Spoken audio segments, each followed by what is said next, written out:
Primeira carta de Paulo a Timóteo, capítulo de número 1, versículo 3, diz assim: como te roguei, quando partia para a Macedônia, que ficasses em Éfeso, para advertires a alguns que não ensinassem doutrina diversa, nem se preocupassem com fábulas ou genealogias intermináveis, pois que produzem antes discussões que edificação para com Deus, que se funda na fé.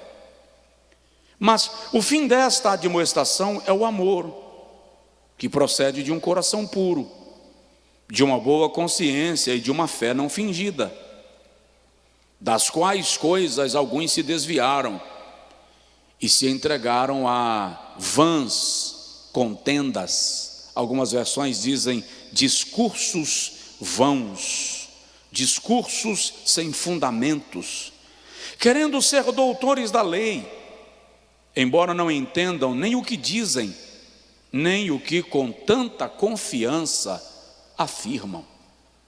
Diz amém? Eu gosto de Paulo quando ele resolve dar umas pancadas. Nesse texto aqui ele bate com força. Diga comigo: Senhor, fala comigo e me ensina, em nome de Jesus. Amém. Pode sentar, amado. Amados, Paulo, o apóstolo aos gentios, eu disse aqui terça-feira passada, e li o texto, está saindo de Éfeso para a Macedônia, ou da região de Éfeso para a Macedônia. Preocupado com o futuro da igreja no que tange à sua pureza doutrinária, o apóstolo toma duas atitudes básicas e fundamentais. Primeiro, ele envia Tito para a ilha de Creta. E Paulo diz a Tito: por esta causa te coloquei em Creta, para que coloques em boa ordem as coisas que aí existem. Então Paulo envia Tito para Creta, Epístola de Tito, capítulo 1, versículo 5, Epístola de Paulo a Tito, capítulo 1, versículo 5, a fim de que Tito organizasse a igreja que estava naquela região. Ao mesmo tempo ele chama Timóteo e estabelece Timóteo como pastor da igreja em Éfeso e região.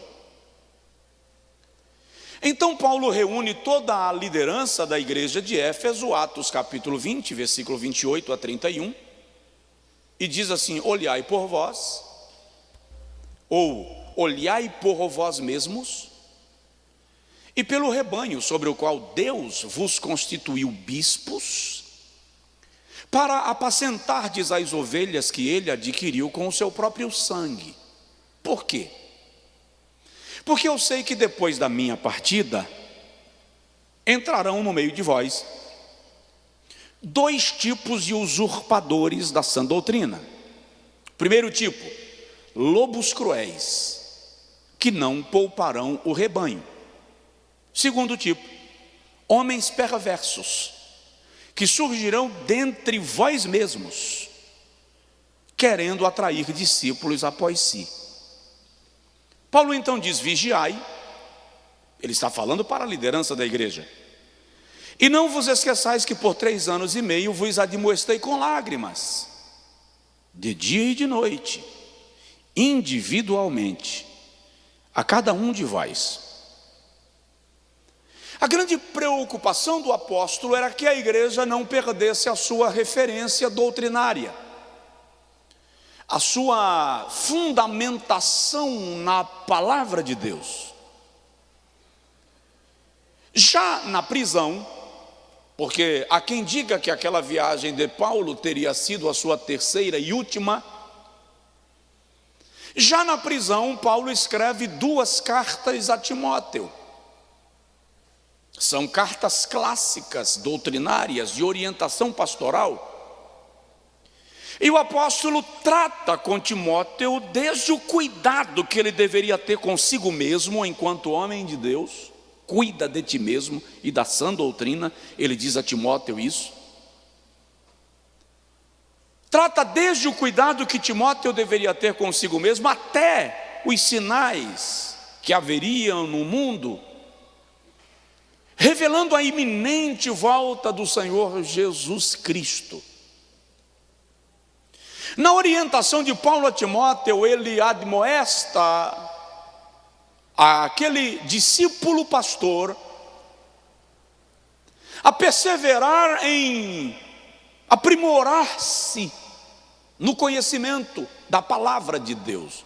Ele diz a Timóteo: procura apresentar-te a Deus aprovado, doquinos.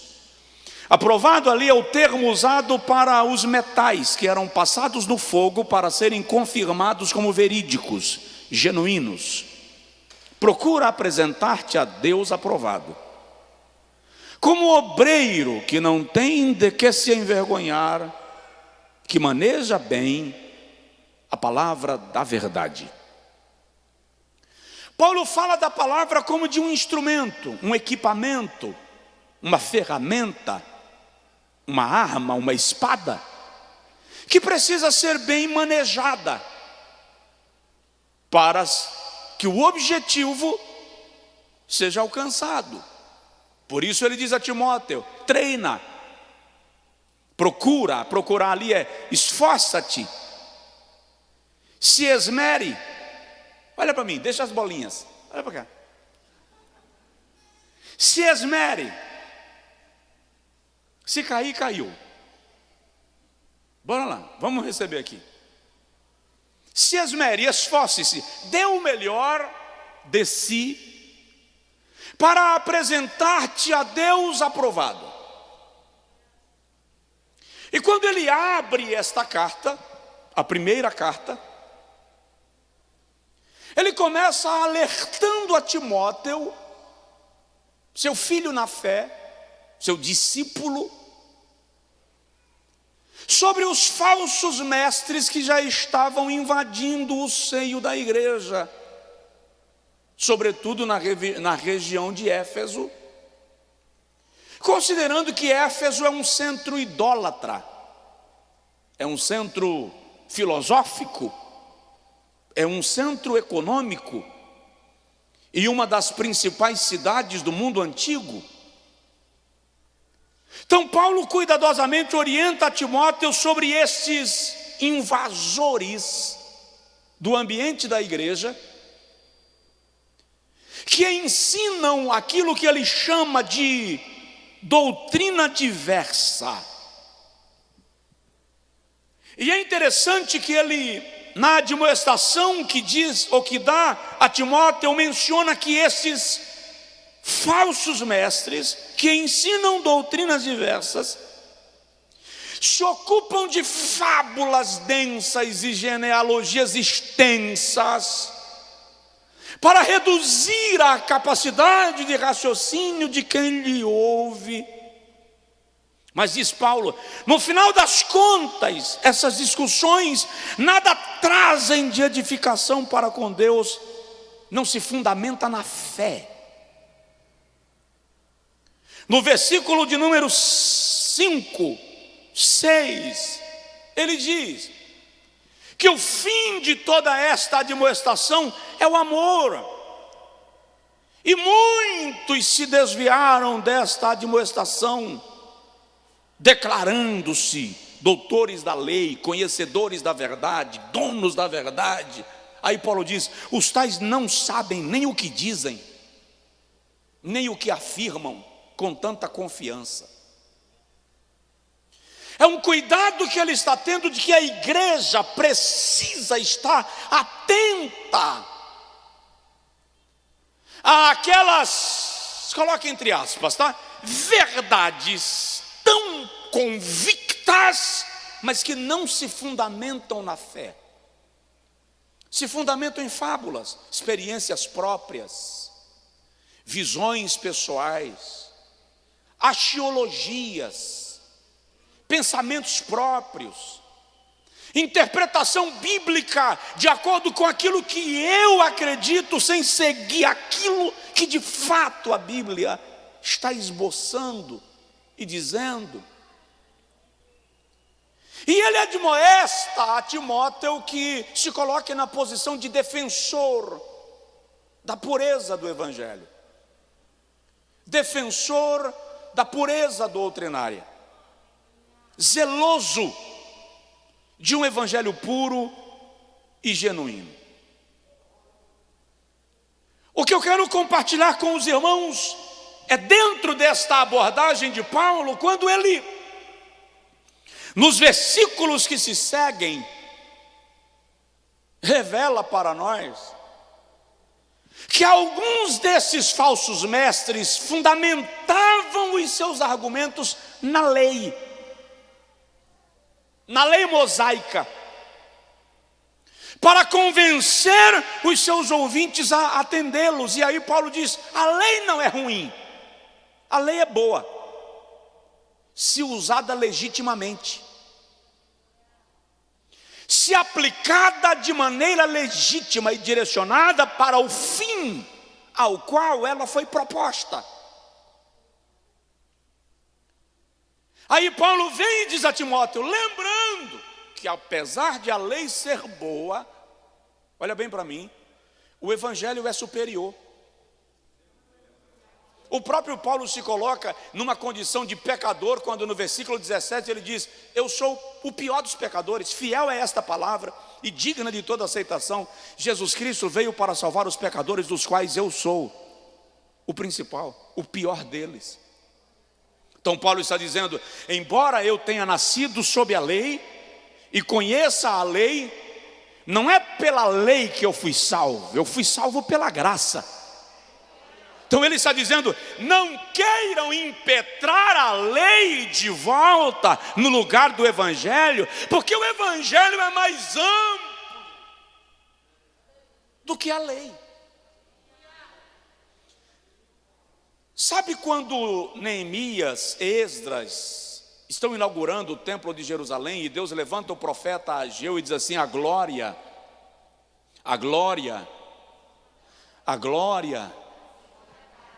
eu vou começar a parar de citar os textos bíblicos aqui, vou citar só a metade para vocês completarem. É porque quando um pregador de fora chega e faz isso e vocês não sabem, fica feio demais para o pastor. Vamos lá, a glória da segunda casa será maior que a glória da primeira. É incrível. É incrível como esse texto é mal aplicado e aplicado de forma conveniente para atender a meu ego. Tipo assim, vou mudar de igreja, estou chateado com o pastor, vou mudar de igreja e a Bíblia diz que a glória da segunda casa será maior do que a glória da primeira. Estou revoltado com meu marido, estou revoltado com minha mulher, estou partindo no meio do mundo, não quero mais. E a Bíblia diz que a glória da segunda casa será maior que a glória da primeira. Não faz isso não. Faz isso não. Não abusa da minha capacidade de raciocínio. Literalmente aquela profecia estava dizendo que a glória daquela segunda casa, a que estava sendo construída, a mensagem é direta e específica para aquilo, seria maior do que o grande templo de Salomão, apesar de todo o seu luxo. Naquele segundo templo, uma nova fase, com o povo convertido, porque aprendeu a lição que o Senhor lhes dera no juízo do cativeiro, agora a glória do Senhor seria revelada. Mas se fizermos uma aplicação messiânica, está dizendo que a glória da graça é maior que a glória da lei, porque é mais ampla.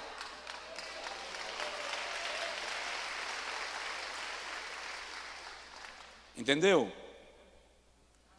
Aqui Paulo está dizendo desses falsos mestres que utilizam a lei de forma ilegítima, distorcendo o texto para fazer valer aquilo que eles queriam. Paulo diz a Timóteo: eu te coloquei como defensor da pureza do Evangelho, milita como bom soldado de Cristo Jesus, não perca tempo com os negócios desta vida, fica firme naquilo para o que você foi chamado, defender o Evangelho.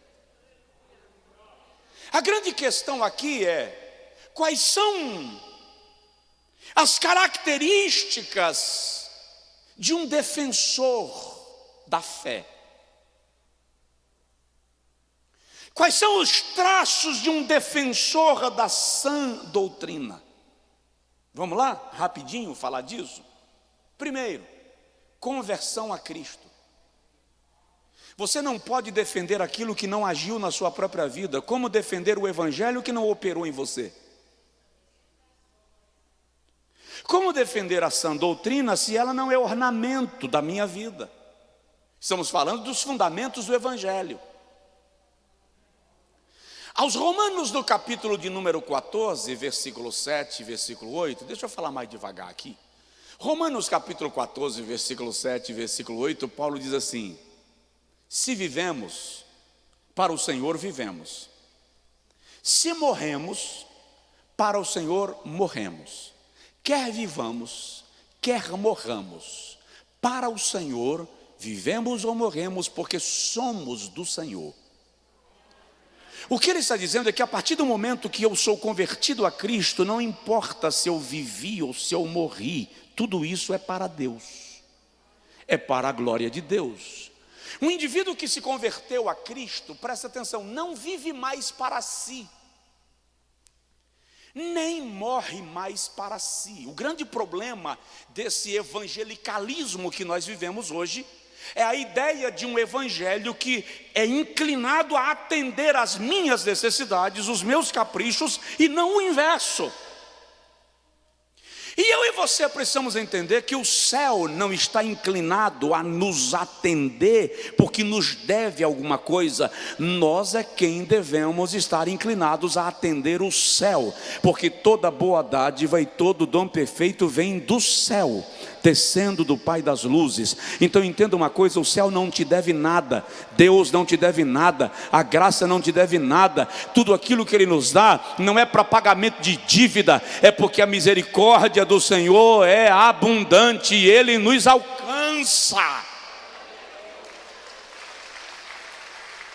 Então, um defensor do evangelho é convertido a Cristo. Olha o que Paulo diz no versículo de número 12 dessa primeira epístola. Ele diz assim: dou graças àquele que me fortaleceu em Cristo Jesus nosso Senhor, porque me julgou fiel, pondo-me no ministério.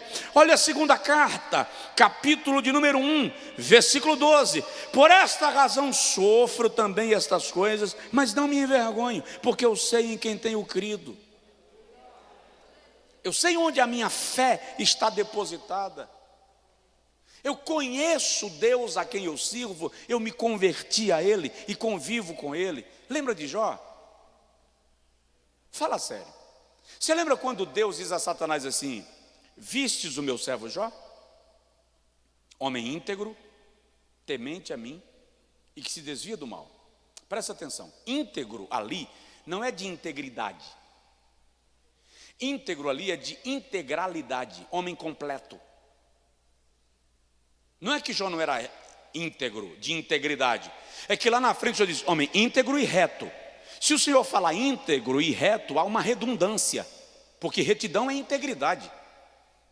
Então o Senhor está dizendo que Jó é um homem integral, íntegro e se desvia do mal. O que é integral? Completo. Tudo na sua vida funciona bem e está harmonizado, sincronizado e perfeito. Não há nada a colocar em ordem. Depois de tudo isso, ele é íntegro, honesto, cuidadoso, zeloso e se desvia do mal. Quem faz essa apresentação de Jó? Deus. Alguém aqui levantaria a mão se eu lhe perguntar quem é mais crente do que Jó? Ninguém ousaria levantar a mão e dizer eu sou mais crente do que Jó. Ninguém faria isso. No entanto, lá no capítulo 42, versículo 5, ele diz assim: Senhor, eu te conhecia de ouvir falar, agora os meus olhos te contemplam. Quanta gente está na igreja e é íntegra, reta, mas não é por conhecimento de Deus, é por cultura, caráter, tradição, capricho, mas não é para Deus. O chamamento aqui de viver para Deus ou morrer para Deus é entender que tudo em nós, integralidade, integridade, desviar-se do mal, tudo isso não pode ser apenas resultado de caráter, de religião, de capricho ou de regras. Tudo isso tem que ser em função de Deus, para agradar a Deus, para louvar a Deus, porque isso é conversão. Então é possível o cara estar dentro da igreja e não conhecer a Deus e não estar fazendo nada para Deus, apenas para si.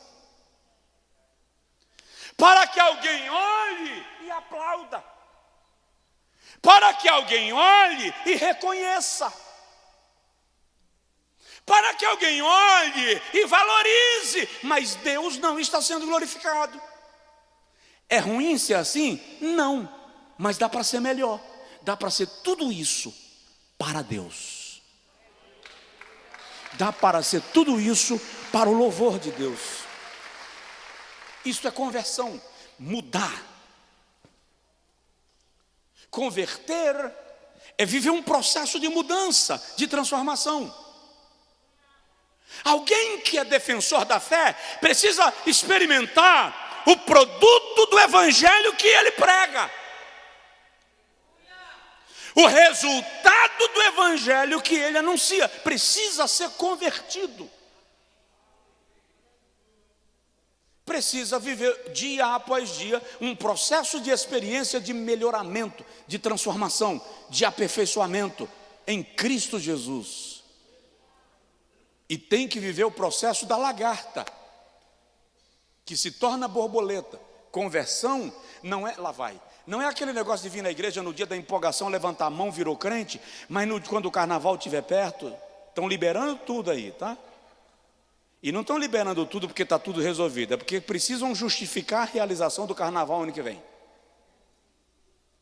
Então, para justificar a realização do carnaval ano que vem, está soltando tudo, soltando a regra. Bora lá. E tem crente que quando chegar perto do carnaval, a conversão dele, pastor, o senhor vai ter que me entender que, o senhor sabe, né, pastor, eu fiquei a semana inteira preso dentro de casa. Que conversão banana de fim de feira é essa? Ou seja, a conversão é aquela que, a despeito de eu estar no templo ou em casa, na minha cidade ou em viagem, na frente das pessoas ou sozinho, o processo de transformação que o evangelho operou em mim é real, é genuíno e é para valer. Você me entendeu? Segunda marca de alguém que é defensor do evangelho, que defende a doutrina do evangelho, é o seu testemunho de vida. A minha vida precisa mostrar o evangelho escrito nos meus passos, porque a nossa vida é uma pregação. O nosso testemunho de vida, a maneira como resolvemos as nossas questões, é um testemunho de vida. Paulo, escrevendo aos Colossenses no capítulo 4, versículo 5, diz que nós devemos ter bom testemunho dos que são de fora, aproveitando bem cada oportunidade. O que é aproveitar bem cada oportunidade? É não perder a chance de mostrar Cristo, de revelar Cristo através da vida. Você não precisa ser um crente chato, intragável, que vive julgando a vida dos outros, condenando o comportamento dos outros. Você pode ser uma garça, caminhando sobre o pântano, sem sujar as penas.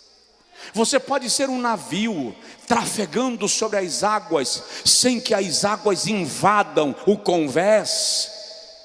O papel do cristão genuíno que revela testemunho não é viver condenando a vida do amigo, do parente, do vizinho. É testemunhar com a vida a transformação que o evangelho produziu nele.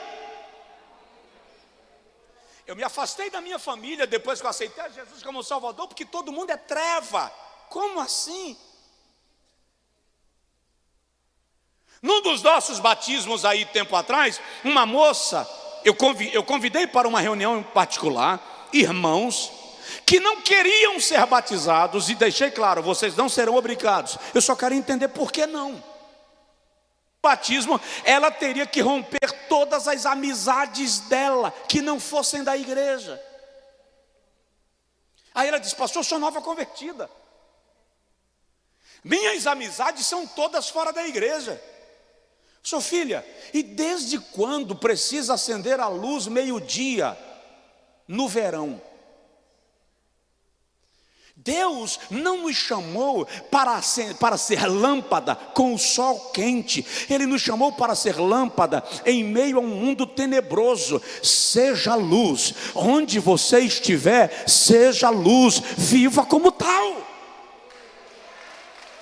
Faça suas amigas verem a mudança que o Evangelho está produzindo na sua vida, para que elas se perguntem: o que está acontecendo contigo? O que houve em você? Pedro chega a dizer, no tocante a isso, que a mulher crente deve ganhar o seu marido para Deus, marido incrédulo, em silêncio. Como em silêncio? Pelo seu testemunho de vida. Lembrei-me agora de uma irmã que saiu de um culto de terça-feira revoltada comigo. Naquele dia ela disse que eu preguei uma mensagem muito dura. Eu não acho que eu prego mensagem dura nunca. Eu prego mensagens mais duras de vez em quando? Não, você não pode dizer isso. E ela saiu chateada, porque ela disse que eu preguei uma mensagem dura. E ela saiu revoltada e chegou em casa resmungando e dizendo: não volto mais naquela igreja. E o marido dela não era membro de igreja nenhuma, não era cristão, não era evangélico. E ela chegou em casa, ele estava dormindo, e ela foi para a cozinha, revoltada com o pastor, preparar um lanche para dormir. E na revolta começou a bater prato, bater panela, resmungando e acabando comigo. Como é que eu sei disso? Conto já. Daí a pouco ela disse que ela estava comendo e resmungando, e o marido chegou perto dela e falou assim: que foi, moleque? Tu vai para a igreja de volta pior do que saiu de casa? Aquele pastor, ele está pensando que ele é quem? Para falar as coisas que ele me falou hoje. E é interessante que ela me contou depois, foi ela que me contou, como se eu tivesse botado o dedo na cara dela e dito alguns desaforos.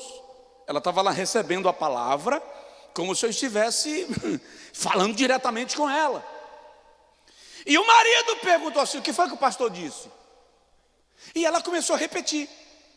Aí ela disse que o marido levantou, deu um tapa na mesa assim: pois eu vou para esse culto terça-feira que vem, que eu quero conhecer esse pastor, que ele falou de tu exatamente o que você é. Aí na terça-feira seguinte ela veio para o culto, trouxe o marido, me pediu perdão por causa daquela postura dela, e disse: pastor, é incrível como eu não estava vendo o que eu era, a palavra revelou, eu não admiti, e o meu marido foi lá e confirmou, porque o meu testemunho de vida é uma pregação. Paulo diz aos Coríntios, na primeira carta, capítulo 9, versículo 27, assim: por esta causa subjugo o meu corpo. Subjugar ali é esmurrar. Por esta causa eu esmurro o meu corpo e o reduzo à servidão, para que depois de pregar a muitos, eu mesmo não venha a ser condenado. O que Paulo está dizendo é: eu brigo comigo, eu entro em crise pessoal, eu me piso, eu me esmago, para que a minha pregação não me condene.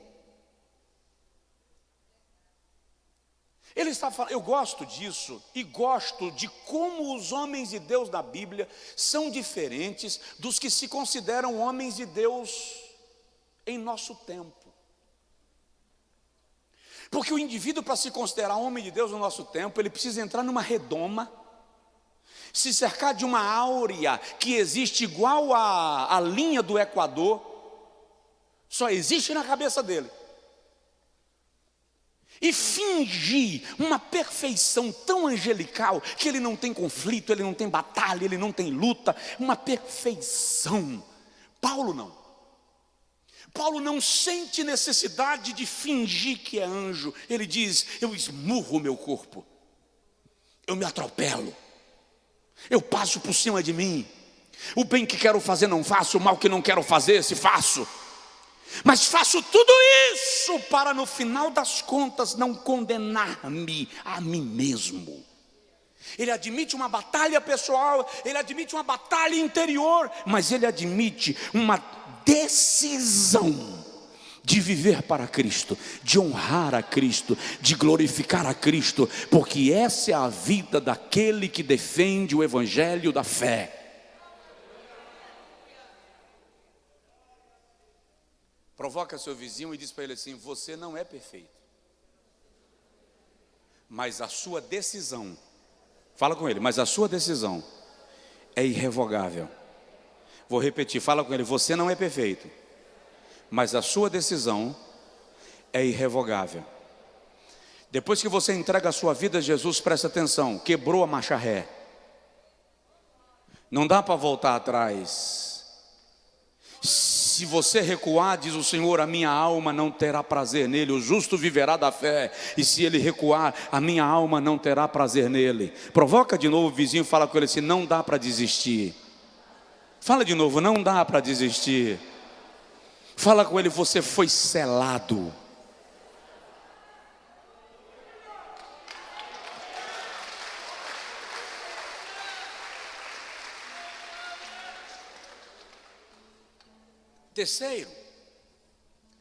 Terceira marca de um defensor da fé: conhecimento das Escrituras. Vou fazer uma pergunta sem graça, inconveniente, deseducada. Você conhece a Bíblia?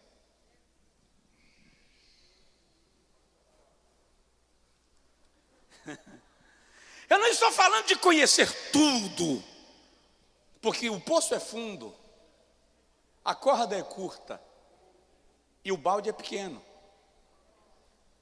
Eu já disse para os irmãos aqui que quando eu comecei a pregar, e eu estava fazendo as contas esses dias, se vocês contarem para alguém, vai dar processo. Eu estava fazendo as contas esses dias do meu tempo de ministério, eu pensei que ia fazer 30 anos. E na verdade eu estou caminhando para 32 anos. Tudo bem, pastor Osni estava no Rio um dia desse, e ele disse que um irmão chegou para ele e falou assim: eu ouço o seu pastor desde que eu sou criança. E o pastor disse que olhou para ele assim, e fez assim: quantos anos o irmão tem? E 63. Não precisa tanto, né? Não precisa tanto. Mas são 32 anos. Então quando alguém me chega com 20x anos e diz: eu lhe ouço desde que sou criança, eu já não me sinto mais com coragem de questionar. Mas quando eu estava iniciando, há muitos anos atrás, eu tinha uma preocupação, e a minha preocupação era legítima, e eu já disse aqui. Eu disse ao meu pai: pai, quando eu pregar a Bíblia toda, eu vou pregar o quê? Porque eu imaginei que eu iria pregar de Gênesis a Apocalipse, ia esgotar o assunto, e eu ficaria sem o que falar. Foi legítimo, Deus sabe que foi legítima, foi honesta a minha preocupação. E o meu pai olhou para mim e fez assim: no dia que você conseguir pregar a Bíblia toda, me faça outra vez essa pergunta. Irmão, às vezes a sensação que eu tenho é que se eu pregasse todos os dias, não seria suficiente para eu conseguir sequer expor um pouquinho daquilo que está escrito. E se eu lê-la todos os dias e mergulhar nela todos os dias, de dia e de noite, nem ainda eu encontrarei o fundo do poço. E se eu dedicar o resto dos anos da minha vida a estudá-la sem comer e sem dormir, ainda assim eu não chegarei lá, porque a fonte é inesgotável.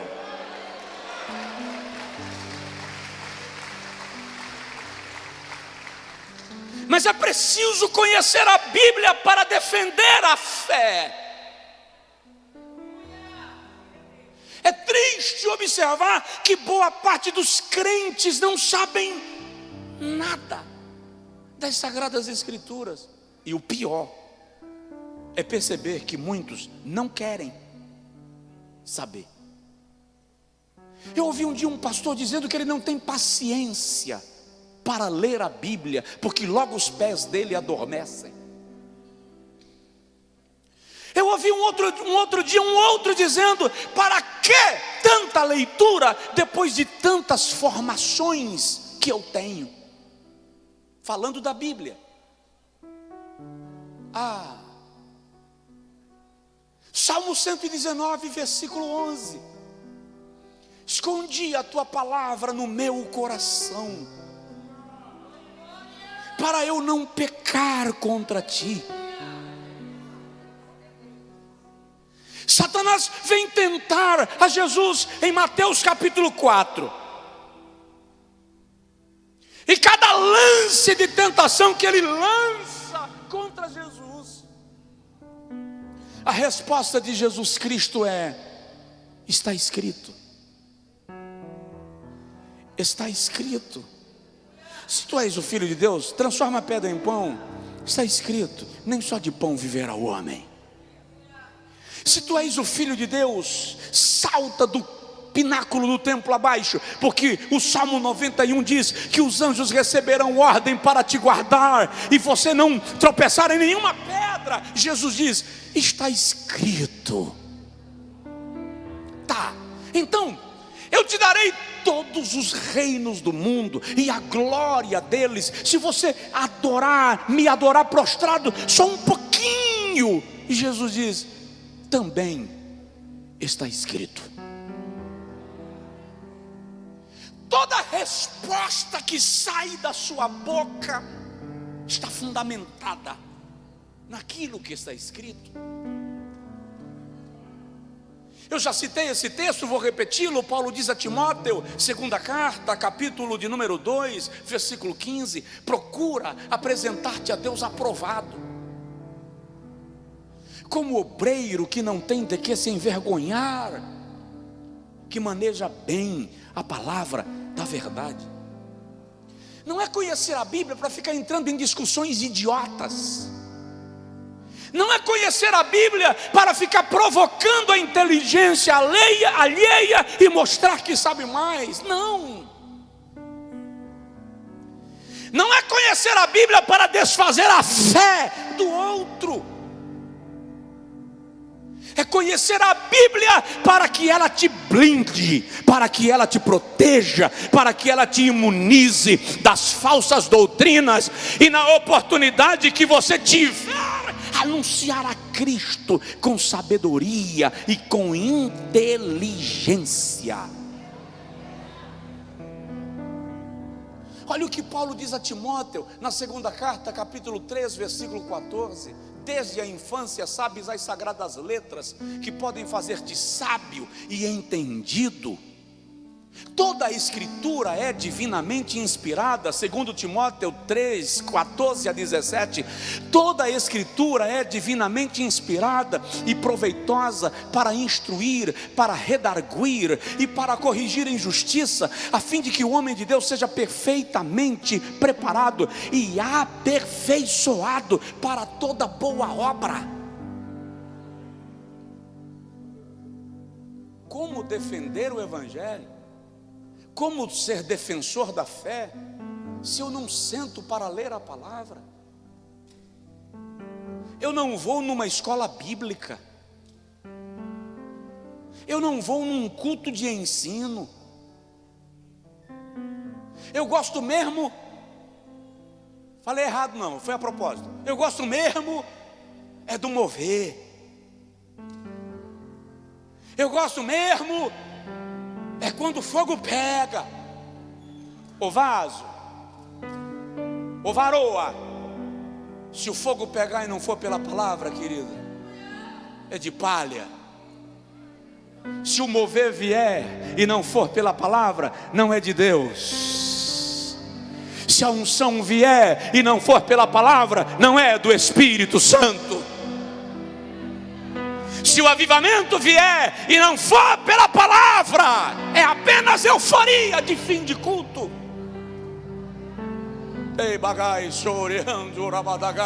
Uma igreja alimentada pela palavra vive o genuíno avivamento, ela vive o genuíno mover, e ela sente o fogo do Espírito Santo queimando na sua vida.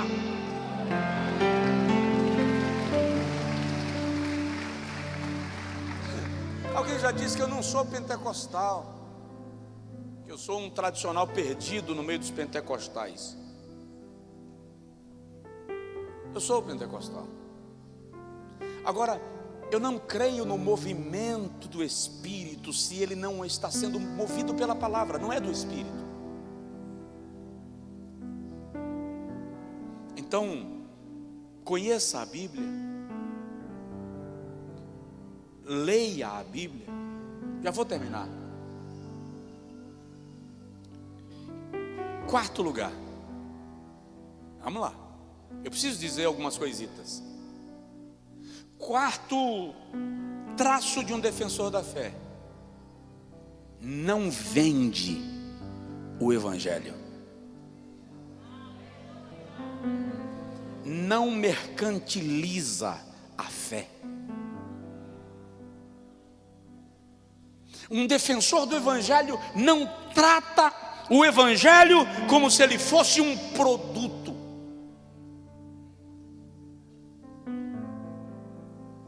Nós vivemos um tempo que a sociologia está tratando, sociologia cristã, de um assunto bastante complexo e polêmico até, chamado de evangelho de produto. Alguns homens e mulheres estão tratando o evangelho como marketing de rede, multinível, vendendo o evangelho. A igreja virou uma loja, o púlpito virou um balcão, o pastor é um vendedor, e Deus é um fornecedor de estoque. Então dê e receba. Então volte para casa com a chave, se você fizer o que eu estou te mandando. Então, cada igreja é caracterizada por um produto. O indivíduo quer o culto da libertação, vai na igreja X. Ele quer a restauração do casamento, vai na igreja Y. Se ele quer fazer os votos e campanhas, vai na igreja Z. Está gerando não apenas um mercantilismo, desculpa a expressão, estou na igreja, estou no púlpito, estou falando do evangelho, mas está gerando uma diarreia da fé. Não há regra, não há solidez, não há estabilidade, não há equilíbrio, não se sabe para onde vai, não se prega nada com nada, qualquer coisa é a mesma coisa, virou um feirão.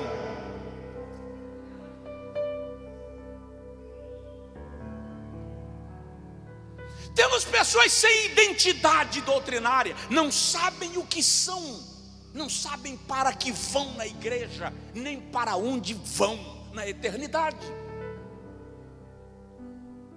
A Bíblia é um livro de amuleto. A igreja é o lugar onde eu vou quando a coisa aperta e eu preciso de uma oração. O pastor é uma figura que eu peço para colocar a mão na minha cabeça quando eu estou debaixo de uma opressão violenta. Nada mais do que isso. Está errado. A minha aliança com Cristo inclui obedecer os seus ensinos, fazer parte do seu corpo, reconhecer que o templo é um lugar separado para adoração, mas a igreja é um organismo. A Bíblia é uma constituição. Eu não devo ir à igreja apenas quando a coisa vai mal. Eu estou lá porque eu pertenço pertenço àquele lugar, porque eu me sinto parte de um corpo.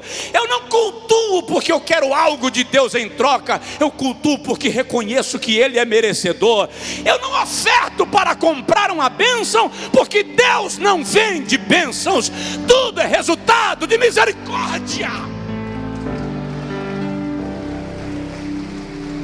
Eu oferto porque reconheço que toda boa dádiva e todo dom perfeito vem do céu. Precisamos nos libertar dessa coisa que está sendo anunciada, chamando-se de evangelho. E já vou terminar. Paulo diz a Timóteo que muitos, 2 Timóteo capítulo de número 6, versículo 9, por causa da ambição das riquezas, traspassaram a si mesmos com muitas dores. E ele diz: porque nada trouxemos a este mundo, e manifesto é que nada haveremos de levar dele, tendo porém sustento, e com que vestir-se, esteja grato. Mantimento ali é manutenção, suprimento. Com que cobrir-se ali, fala de moradia, vestimenta. Você está suprido? O Senhor tem suprido a tua mesa, o Senhor tem suprido a tua família, o Senhor tem coberto a tua cabeça. Você está amparado na providência divina. Para de reclamar, esteja contente. Estar contente ali não significa se adequar a isso, ou se contentar em viver apenas isso. Você não está impedido de crescer. Cresça, mas o que Paulo está dizendo é: não deixe o amor ao dinheiro sangrar a sua alma. Essa é a orientação paulina. Ele chega a dizer que um defensor da fé deve ser não ganancioso.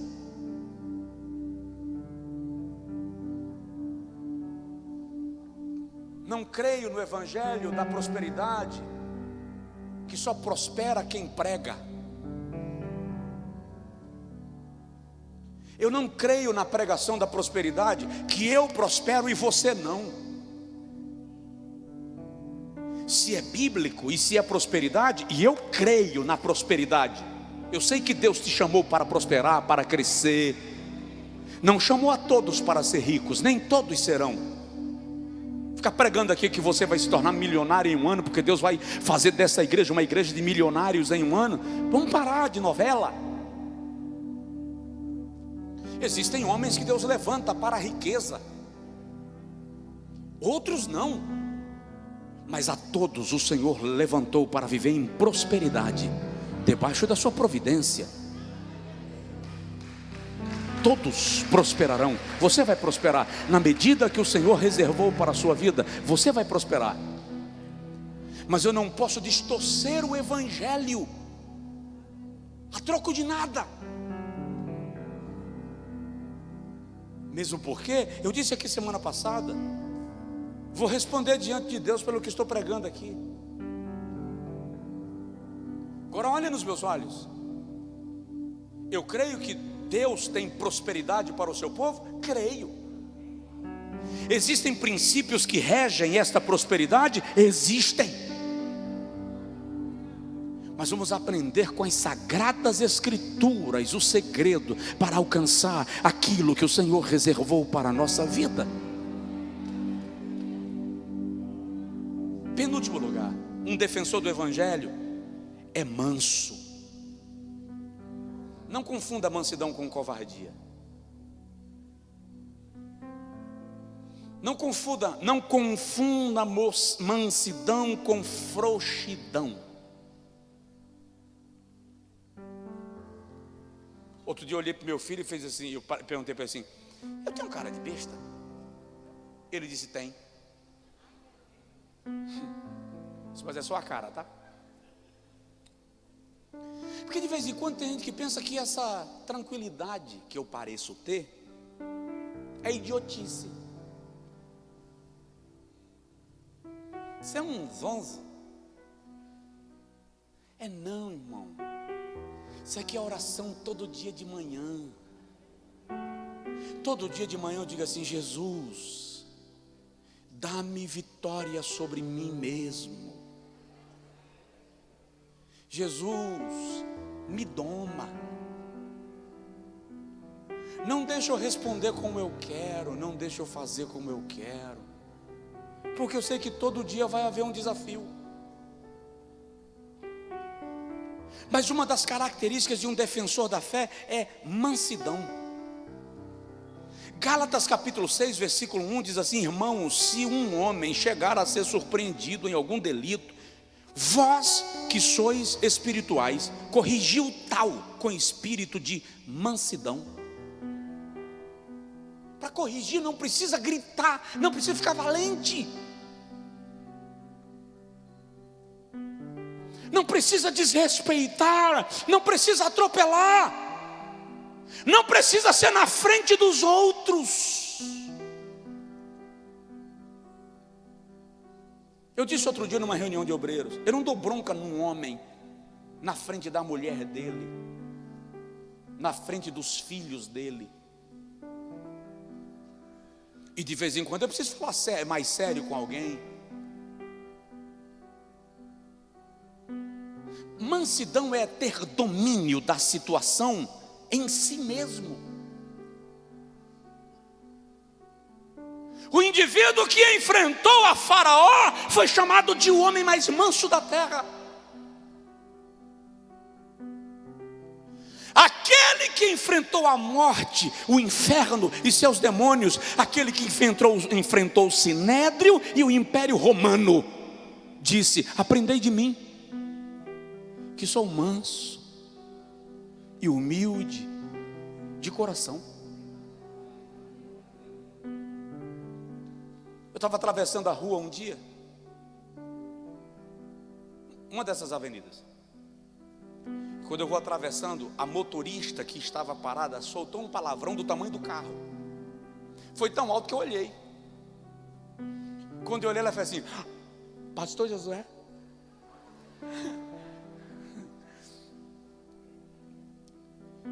Provoca a pessoa do seu lado e fala com ela assim: tenha calma.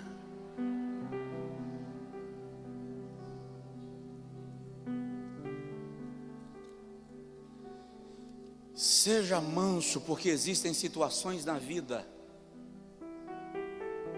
para as quais você não terá o poder de revidar no chute.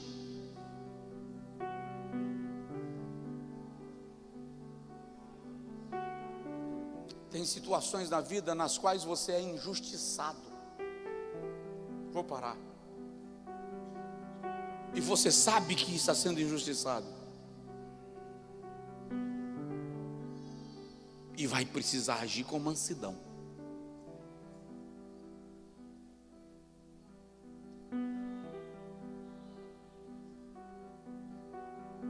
Pedro disse que nós devemos estar preparados para responder com mansidão. Capítulo 3, versículo 15 da primeira carta. Quando fomos arguidos sobre a razão da fé que há em nós. Paulo diz a Timóteo no capítulo 2, versículo 25, que nós precisamos ensinar e admoestar com mansidão.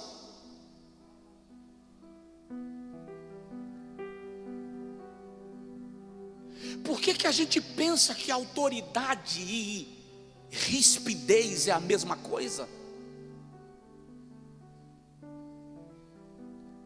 Por que a gente pensa que nós estamos exercendo autoridade quando tratamos o filho no tapa?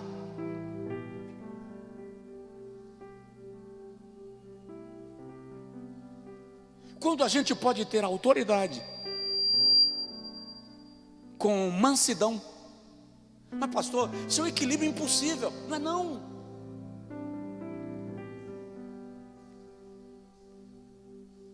Pede para o Senhor controlar essa natureza brava.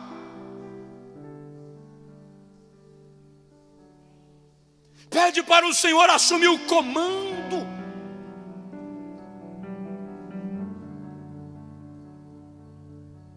Aprendei de mim que sou manso e humilde. Fala com a pessoa do seu lado assim: a matrícula está aberta.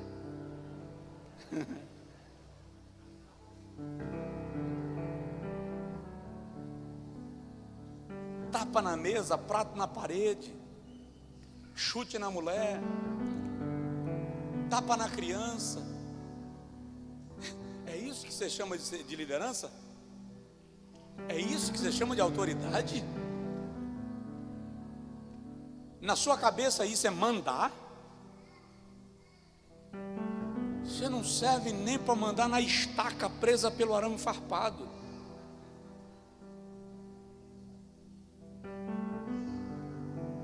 Pede ao Senhor: Senhor, me doma, me domina.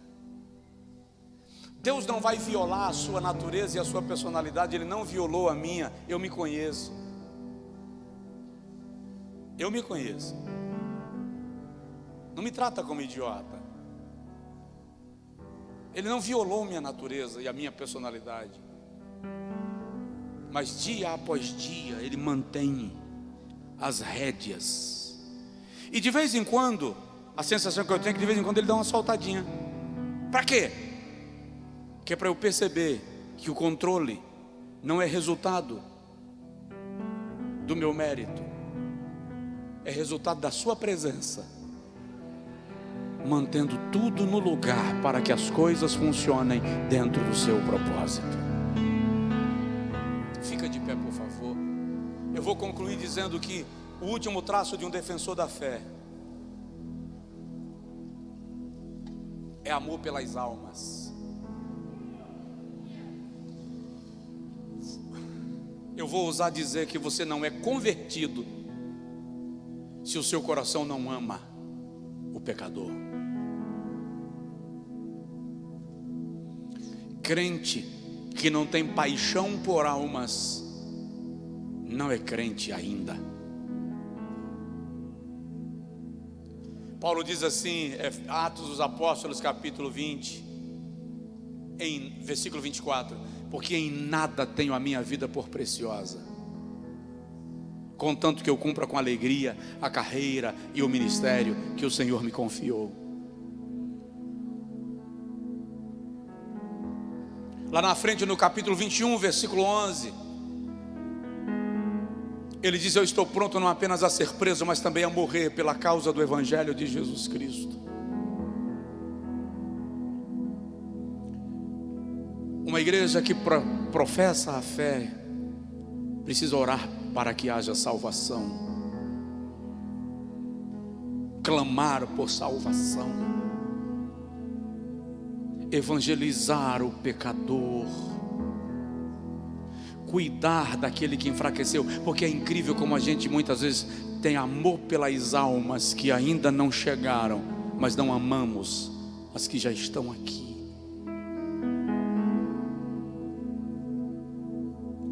Lembro do dia que um obreiro chegou para mim contando uma vantagem poderosa. Ele disse: com 30 dias de congregação já excluí 20. Eu disse: uau! Me diz, ganhou quantos? Ainda não, porque primeiro está fazendo a limpeza. Eu disse: vamos começar limpando o púlpito. É preciso mandar o outro para o seu lugar. Porque você não está num monturo, está numa igreja.